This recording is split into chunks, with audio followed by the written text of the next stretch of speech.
I wrote this script backwards.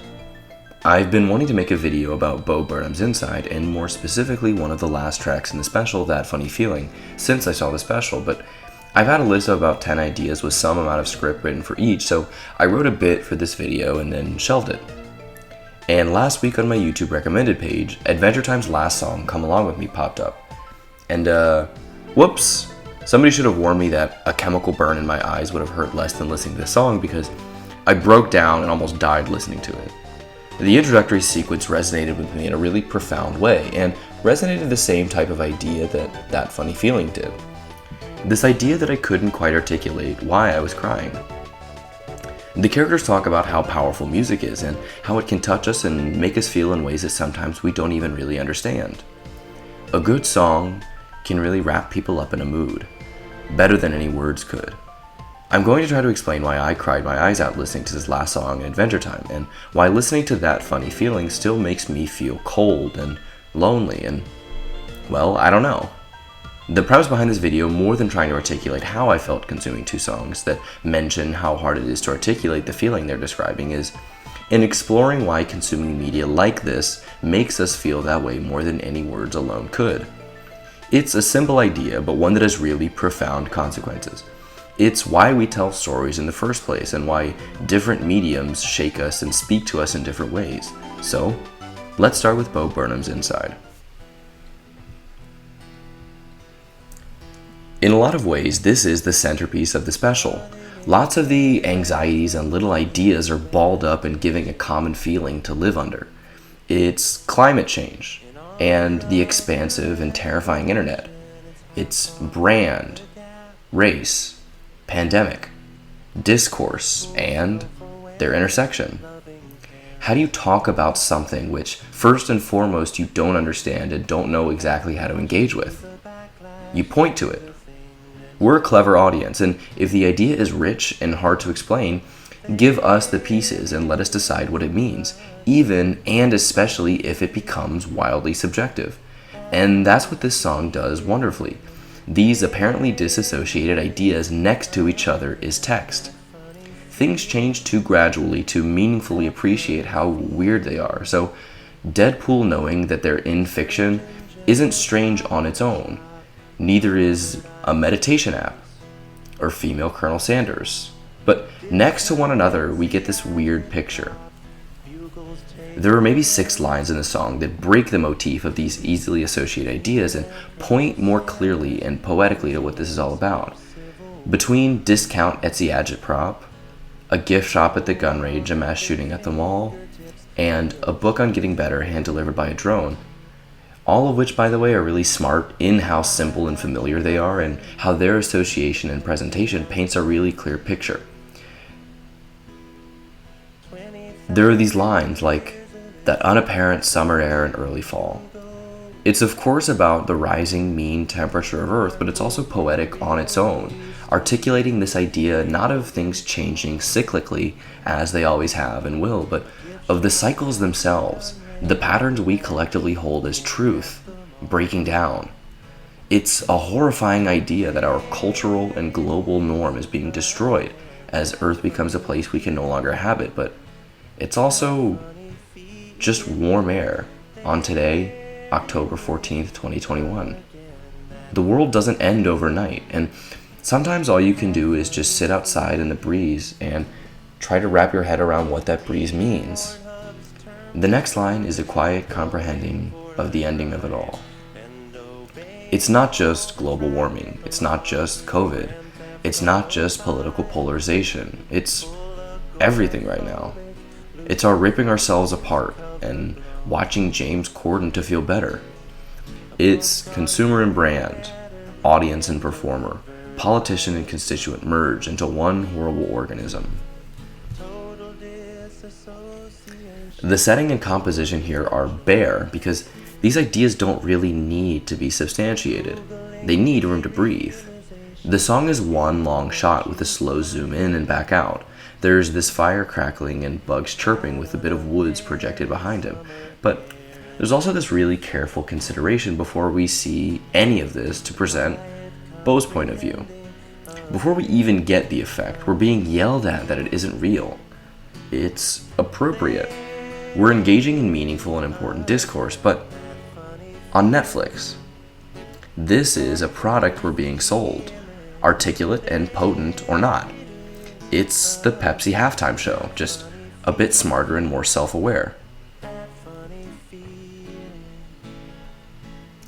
And the central idea is that the end of the world should feel different than this. We should be panicked or initiate sweeping reform or at least band together against the omnidirectional threats to our preservation and against really obvious injustice. But everything is the same. The exact same. The world is ending. There really is no other way to describe or understand it. Young people are growing up and entering a world that is utterly uninterested in paying them a livable wage or giving them access to reasonable health care, acknowledging that their life matters if they're black or brown, and making any earnest or serious attempt to preserve a planet that is even remotely habitable. It's so obvious that in the face of a pandemic that has killed 4 million, the officials that we elect to make decisions on our behalf would keep us safe and would be stumbling over themselves to swiftly implement simple measures to halt the spread of a preventable virus. But things have slowed down. Worse than slowed down, we spend time arguing and becoming polarized over keeping our loved ones alive as members of Congress buy and dump stocks months before the pandemic was serious. It makes you want to scream and cry and pull your hair out, and it's one of 20 serious anxieties that keep looming more pressingly every day. But, and this to me is the point of the special, we also have hope. There is still a strong, undeniable light at the end of the tunnel that makes life worth living and makes all of us unanimously excited to be alive and to have children who we can pass this hope on to. And it's called Carpool Karaoke with the cast of Hamilton. Quoting Bo Burnham, it's the end of culture. How is this entertainment? People we've seen too much of, mouthing along to songs we've heard too much of. And it's the bread and butter of American television. This song isn't quite ire. It's not quite sadness or amusement or hopelessness. It's not confusion or annoyance. It's all of those things a little bit, but it's also something that's impossible to articulate. It's just a funny feeling that everyone seems to be feeling more and more often and more strongly all the time. And now you're wondering, how the fuck am I going to dig the video out of this weird hole? Easy. Let's watch some Adventure Time. This one is much more pleasant, although really it annihilates me in the exact same way. This last song is less clever and articulate than Bo Burnham is, and it really has this free dunk just by showing everyone, but it's still really, really strong at what it's aiming at. Of course it uses the song that ends all episodes to close out the series, but the verses that are normally truncated for time are absolutely brutal. It's tonally perfect.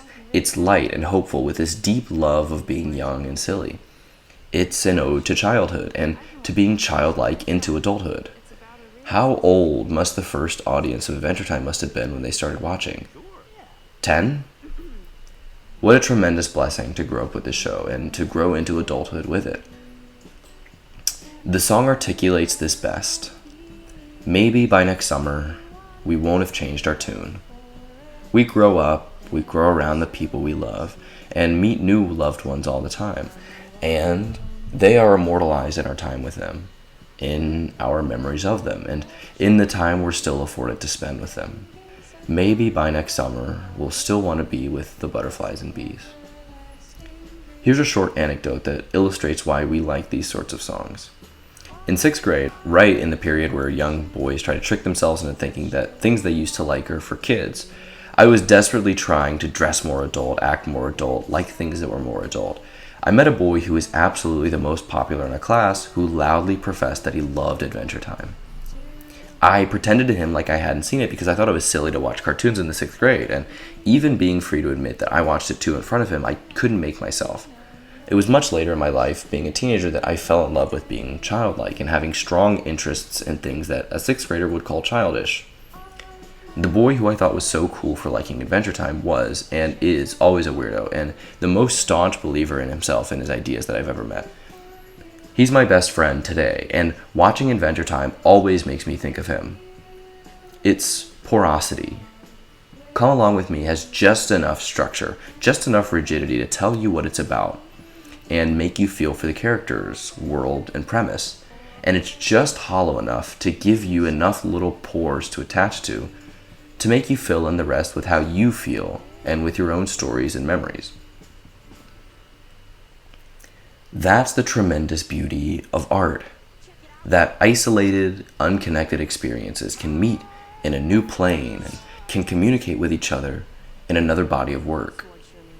A story that tells you too much, is rigid in what it demands you to think or feel, will never top one that's fluid and porous. That's where these two ideas intersect, and that's why they both give me this funny feeling that I can only sort of point at. I have met and lost many friends, and I've grown closer with some that I will cherish for life, and I feel confidently that by next summer, I may have changed my tune, but I will still want to be outside. Thank you so much, as always, for watching. Better than any words alone could. Actually, I've been working on a new song myself. It's about a really specific feeling that's hard to describe. Would you like to hear it? Sure. Yeah.